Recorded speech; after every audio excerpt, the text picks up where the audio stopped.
Assalamualaikum warahmatullahi wabarakatuh. Hai semuanya, perkenalkan saya Rida Nurul Fadila dari kelas 10 MIPA 3. Di sini saya akan menjelaskan kembali mengenai materi kondisi masyarakat Mekah sebelum Islam. Nah, bagaimana sih kondisi masyarakat Mekah sebelum Islam itu? Nah, untuk mengetahui jawabannya, yuk kita simak bersama video penjelasan berikut ini. Masyarakat Mekah sebelum Islam. Nah, di sini Rida bagi menjadi dua pembahasan. Yang pertama ada kondisi alam Jazirah Arab dan yang kedua kondisi masyarakat sebelum Islam. Dan di dalam kondisi masyarakat sebelum Islam nanti ada beberapa subbab. Kondisi alam Jazirah Arab. Jazirah artinya semenanjung dan Arab artinya Sahar. Jadi, Jazirah Arab adalah semenanjung Sahara. Dikatakan demikian karena Jazirah Arab memang sebagian besar wilayahnya terdiri dari Sahara, yakni padang pasir. Jazirah Arab dibatasi oleh daratan dan laut. Di sebelah utara berbatasan dengan Syam, Palestina, dan Al-Jazirah. Di sebelah selatan berbatasan dengan Teluk Aden dan Samudra Hindia. Di sebelah timur berbatasan dengan Teluk Oman dan Teluk Persia. Di sebelah barat berbatasan dengan Selat Bab al-Mandib, Laut Merah, dan Tausan Suez. Keadaan Arab, khususnya daerah Makkah, terdiri atas gurun pasir yang panas dan gersang. Hal ini mempengaruhi sikap dan perilaku masyarakat Makkah sehingga tercermin dalam kehidupan sosial budaya mereka. Orang-orang Makkah dikenal sebagai bangsa pengembara yang nomaden. Mereka sering berpindah-pindah dengan mengandalkan kendaraan yang berupa unta dan kuda. Kondisi masyarakat Makkah sebelum Islam. Poin pertama adalah peradaban masyarakat Arab sebelum Islam.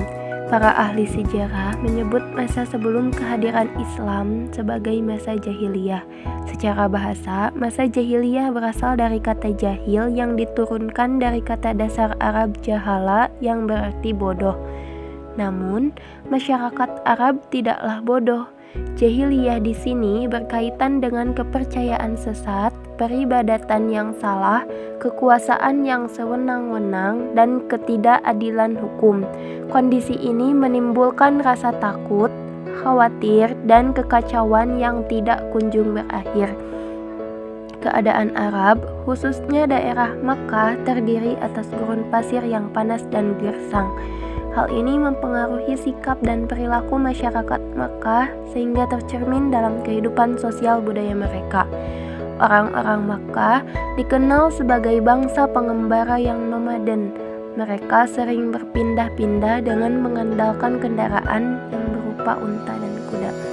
Kebiasaan mengembara membuat orang-orang Arab Makkah senang hidup bebas tanpa aturan dan hukum yang dapat mengikat mereka, sehingga mereka menjunjung tinggi nilai-nilai kebebasan. Jika disebut jahala, apakah tidak ada kebaikan sama sekali di dalam kehidupan mereka? Yuk kita simak bersama video penjelasan berikut ini. Label jahiliyah yang diberikan kepada bangsa Arab pra-Islam bukan berarti tidak ada kebaikan sama sekali dalam kehidupan mereka. Bangsa Arab masih memiliki akhlak-akhlak mulia dan budaya positif yang menyejukkan dan menakjubkan akal manusia. Di antara perkembangan kebudayaan masyarakat Arab pra-Islam, yang pertama tradisi keilmuan, yang kedua berdagang, yang ketiga bertani, yang keempat bersyair. Syair menjadi salah satu budaya tingkat tinggi yang berkembang pada masa Arab pra-Islam. Syair juga dapat menjadikan seseorang atau kabilah tertentu menjadi kabilah terbelakang atau kabilah yang terhormat. Syair menjadi masalah mafakhir atau kebanggaan mereka dalam kehidupan sosialnya. Yang kelima, menghormati tamu. Menghormati tamu adalah bagian dari menjunjung tinggi sikap dermawan yang mereka miliki. Mereka berlomba-lomba untuk memuliakan tamu dengan segala harta benda mereka. Bangsa Arab pra-Islam rela untuk berkorban harta bendanya hanya untuk memuliakan tamu. Yang keenam, menepati janji. Bagi orang Arab, janji adalah hutang yang harus mereka bayar. Melanggar janji adalah aib bagi hidup mereka. Poin kedua adalah agama dan kepercayaan. Dari segi keyakinan, bangsa Arab pada masa jahiliyah terbagi menjadi beberapa golongan. Yang pertama, golongan yang mengingkari Sang Pencipta dan hari kebangkitan. Mereka percaya bahwa alam, masa, dan waktulah yang membinasakan segalanya, seperti yang termaktub dalam Quran Surat Al-Jasiyah ayat 24. Yang kedua, golongan yang mengakui adanya Tuhan, tetapi mengingkari adanya hari kebangkitan. Yang ketiga, golongan yang menyembah berhala. Biasanya masing-masing kabilah mempunyai berhala sendiri-sendiri. Yang keempat, golongan yang lain adalah golongan yang cenderung mengikuti ajaran Yahudi, Nasrani, dan Sabiah. Ada pula yang menyembah malaikat atau jin.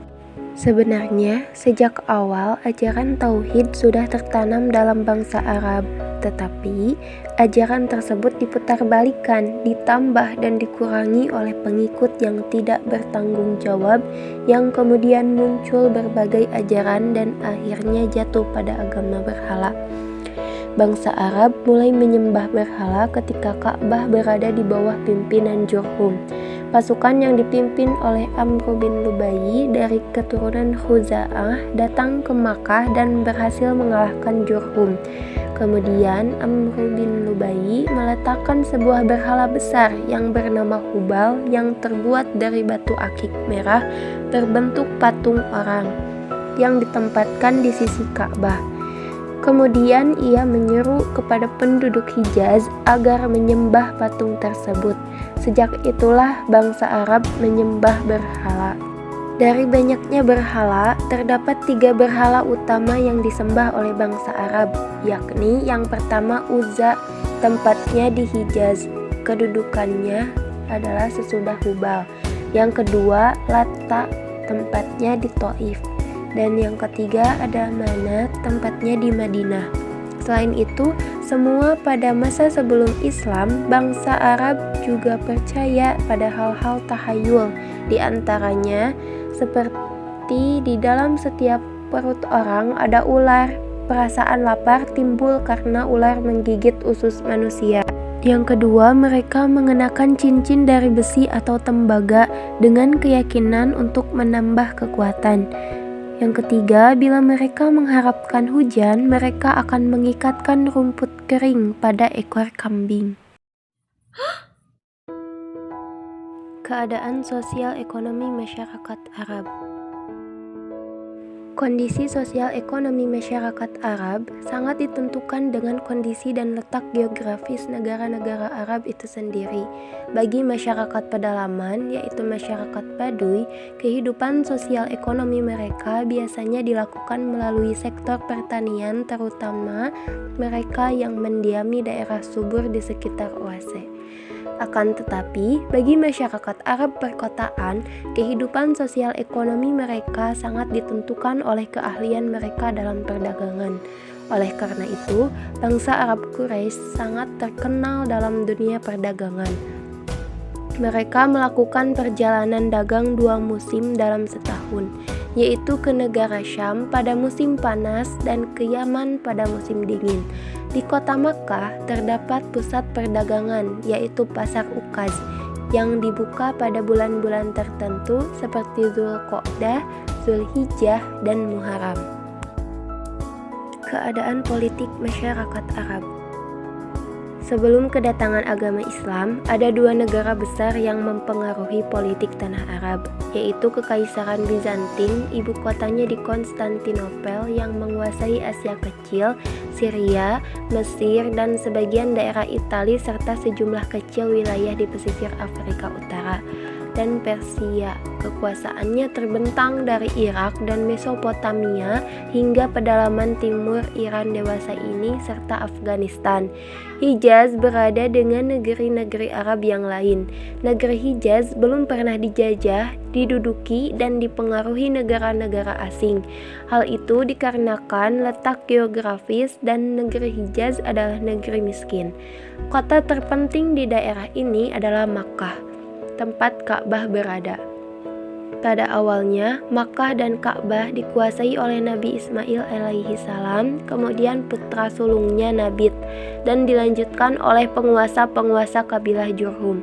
Kemudian suku Jurhum diganti oleh suku Khuza'ah. Dalam abad ke-5 Masehi, suku Quraisy merebut kekuasaan Makkah dan Ka'bah. Makkah mengalami kemajuan di bawah kekuasaan suku Quraisy. Untuk mengurus Makkah dan mengamankan penziarah yang datang, suku Quraisy mendirikan semacam pemerintahan.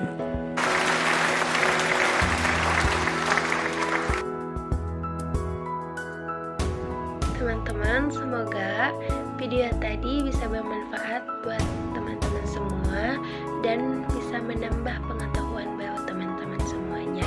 Sekian yang dapat saya sampaikan, kurang lebihnya mohon dimaafkan. Wassalamualaikum warahmatullahi wabarakatuh.